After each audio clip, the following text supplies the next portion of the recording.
Hello, hi, welcome once again to M5's English language learning program, Let's Speak English. I'm Gav Duncan and I'm here on your TV to help you learn English. Now, are you sitting comfortably? Yes? Good. And are you ready for today's lesson? Yes? Good. Okay, well let's learn English together. And hello people, hello and welcome. Welcome to Monday. Welcome to today's lesson. Welcome to this afternoon. And let's not forget, welcome to the beginning of week 108. Welcome to lesson 536. Yes, I know that it's hard to believe, but it's true. This is lesson 536. So now that we've all marveled at that piece of phenomenal news, after we've patted ourselves on the back for having completed 535 lessons of English together, let's ask the burning question of the day. Did you all have a great weekend? Yes? No? I don't know about you, but I did. I had a fantastic weekend. I had loads of fun and I made sure that I enjoyed myself. Hopefully, you all did the same. Remember, people, that's what the weekends are there for. They're there for our enjoyment. They're there so that we can do the things that we enjoy doing. All right, now, presuming that you've all calmed down after a weekend of fun, it must be time for us to get stuck in once more to the present perfect. It must be time for us to start doing something that we also enjoy. Looking at the present perfect in order to study its behavior and figure out when and how we should use it. All right. We all remember the 4 categories when we should use the present perfect, don't we? Well, just to make sure, let's see them once again. Number 1, event in past connected to present. Number 2, event began in past and continues until now. Number 3, life experience until time of speaking. Number 4, recent or very recent events and states. Okay, so we all remember that the basic use of the present perfect tense is to link the past and the present, don't we? Yes, that's all the mystery of the present perfect. We're showing that there's a link between these two times. There's a connection between the past and the present. That's all. So, an event in the past connected to the present. I've lost my wallet. Someone's stolen my car keys. Why isn't Messi playing? He's broken his leg. So, I've lost my wallet. When did it happen? Well, we don't know, but it was in the past. And why are we using the present perfect? Well, perhaps I've only just noticed and I'm letting everyone know now. Perhaps I asked the waiter or waitress for the bill and then realized that I can't pay. Someone's stolen my car keys. When did it happen? We don't know, but it was in the past. And why am I talking about it now? Well, maybe I promised to take you to the railway station and now I'm explaining why you have to walk. Maybe, like the situation with my wallet, I've only just noticed that my car keys are missing. There are lots of possibilities concerning what the connection might be between the two actions. And a football question. Why isn't Messi playing? Because he's broken his leg. Okay. Now, when did he break it? Well, we don't know. But it was in the recent past. It was 10 years ago, was it? No. If he broke his leg 10 years ago, then he should be able to play now, shouldn't he? So he broke his leg maybe last week, maybe 2 weeks ago, maybe last night. We don't know. And to be honest, it's not too important, is it? No. What is important is the relationship between the two events. He broke his leg, but it's connected to the present because he can't play now because of what happened in the recent or fairly recent past. We're using the present perfect to show that the two events are connected. The two tenses, the past and the present, come together in this sentence. Okay, What about events which began in the past and continue until now? I've lived in Hungary for 25 years. I've lived outside the UK since 1993. She's been married since 1998. We've been married for 25 years. So, something which began in the past and continues until now, the present, the time of speaking. And this is where we need the words for and since. Those words which give us the answer to the question, how long? And we remember that for and since are essentially the same idea. The only difference is how we use them, or rather, what we use them with. As you can see from the example sentences, we use for with a period of time. She's been asleep for 10 minutes. They've been eating for 3 hours. They've been going out with each other for 2 weeks. And to say the same thing, to communicate the same idea using since, we have to use not a period of time, but the start of a period of time. It's 11:09. She's been asleep since 10:59. It's 4:30. They've been eating since 1:30. It's June the 25th.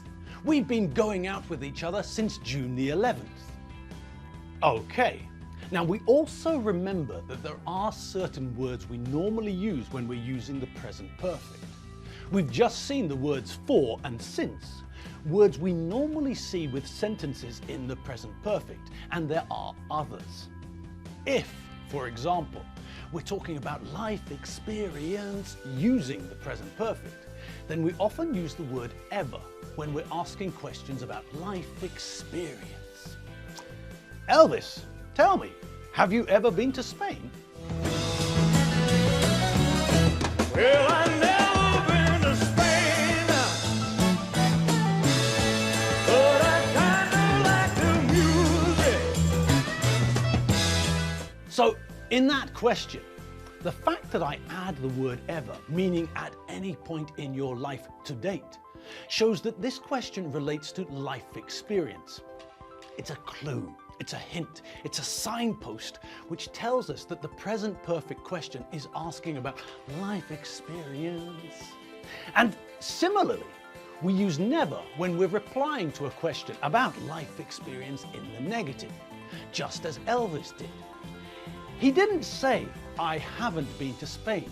He said, I've never been to Spain. The use of the word never shows us that he's talking about his life experience. He's never been, not once in his life until now. But this tells us nothing about the future, does it? What about the future? Who knows or dares to dream? Eh, Lord Percy? Oh, Edmund, can it be true that I hold here in my mortal hand a nugget of purest green? Indeed you do, Percy, except, of course, it's not really a nugget, is it? It's more of a splat. Well, yes, a splat today, but tomorrow, who knows or dares to dream? Well, yes and no. Although the future is unknowable, we don't know what's going to happen. The fact that Elvis died in 1977 means that it's pretty unlikely that he's going to visit Spain in the future, let's face it. Unless he's not actually dead. Okay, so maybe Elvis is alive and maybe he's planning a visit to Spain. I don't know. Let's move on. Okay, so we know that if we're asking about life experience using the present perfect, we normally put ever into the question between the subject or subject pronoun and the past participle of the main verb. Have, has, plus subject, subject pronoun, plus ever, plus past participle. Have you ever been to Spain? And as we heard in Elvis's reply, when we're replying in the negative to a question about life experience, we normally put the word never into our reply between the auxiliary verb and the past participle of the main verb. Never, not once. Subject plus have, has, plus never, plus past participle. I've never been to Spain. Just think about what Elvis could have replied. He could have said, I haven't been to Spain since my dog died. And that's a perfectly good present perfect sentence, but the meaning is different to the reply that we heard from Elvis. In Elvis's reply, we know, because he uses never, that he's talking about life experience to date. So far in his life, he has never, not once, been to Spain. He's been to Portugal, he's been to Greece, he's been to Albania, but never to Spain. All right, now, what about the next category? Well, this is the one where we often use the present perfect continuous, isn't it? We don't have to use the continuous, it's not compulsory. There isn't a big nasty man with a stick threatening us if we don't use the continuous instead of the simple form. No, but although we can make sentences which fit into this category, sentences which use the present perfect simple, I'm looking for Batman. Have you seen him? I've just seen him. I've just hoovered the living room. Now I'm going to wash the dishes. Now here, once again, we can see that there's a word which we use when we're talking about things which happened recently or very recently. And that word is just. Now here, we have to think about the fact that we're using the adverb just, not the adjective just. The adjective is a synonym for fair, for deserved, for valid. We can use the adjective to talk about a good decision, a well-earned prize, or a justified criticism, for example. But when we use the word just as an adverb, then it's a different kettle of fish. Just as an adverb means different things. It can mean absolutely or completely. Their ideas are just completely insane. It can mean only, merely, simply. She can't go to the shops on her own. She's just only a child. It can mean barely, hardly. We woke up late. We had to run for the train and we just barely caught the train. We almost missed it. And, of course, we can use just to mean a short time ago, very recently. I've just cleaned the kitchen, now I'm going to wash the windows. All right, but as we've seen, we often use the present perfect continuous to talk about things which happened recently or very recently. Sometimes there's very little difference between using the present perfect simple or the present perfect continuous, and this can be true of sentences which aren't about the recent past. I've just cleaned the bathroom. I've just been cleaning the bathroom. She's lived in Wolf Hill for 5 years. She's been living in Wolf Hill for 5 years. They've studied French for years, and all they know is the sentence, le singe est dans l'arbre. They've been studying French for years, and all they know is the sentence, le singe est dans l'arbre. So, as you can see in those sentences, it doesn't matter which form of the present perfect we use. In those sentences, even in the sentence which is talking about the very recent or recent past, we can't really detect any difference, can we? I mean, there might be a slight difference here and there, but honestly, if we start picking at things like that, then all we're really doing is splitting hairs. The meaning, for all intents and purposes, is the same. I've just cleaned or I've just been cleaning. Well, with the continuous, perhaps the floor is still wet. She's lived or she's been living. Well, with the continuous, perhaps we're emphasizing the length of time more, but we're splitting hairs. And the same goes for the last one. And that was the last one we've got time for today. Yes, my friends, that time, that end of the lesson time has decided to show its face, and that means that we've got to wrap it up. So, all that's left for me to say is see you tomorrow. So, here goes. Big breath, relax the throat, and see you tomorrow! See you later, people. Have fun. Have as much fun as I'm going to have.